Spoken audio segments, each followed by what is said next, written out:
In this video, I'm going to show you how to do the closed stitch. Yeah, the closed stitch.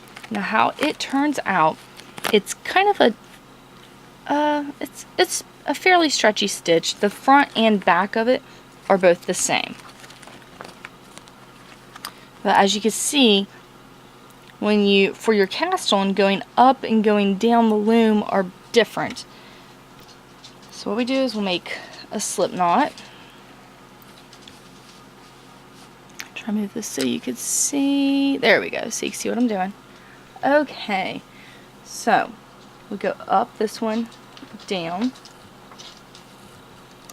You're just going to do this all the way down to the end, or just however big you're making your item. So that's very simple. Here it is. Just top one, you go down to the bottom one, then you go over, top, bottom, top, bottom, top, bottom, top, bottom, all the way down.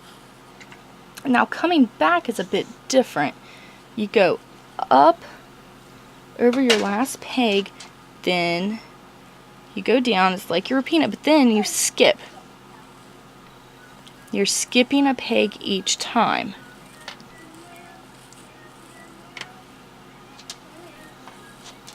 Until you get to the end. See, you're skipping a peg, and this is just your cast on. You push all that down. This is just one row.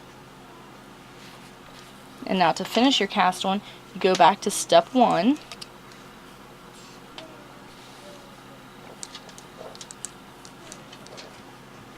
Sorry, I'm trying to, got a dog under my seat, and I'm trying to put this to where you can see it good. Okay, now I want to show you again the second half. Up, down. You skip one. Oops.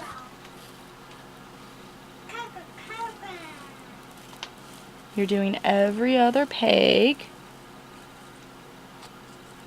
And then you'll notice every other peg is going to have, instead of 2 loops on it altogether, it'll have 4.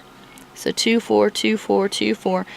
And the pegs that have the 2 sets, you'll treat both of those as just one strand of yarn. So then you'll start your knitting off.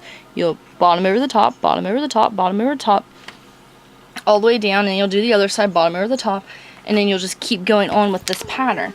Which, if you want, you can actually pause this right now just to see the pattern and try it for yourself. Thank you.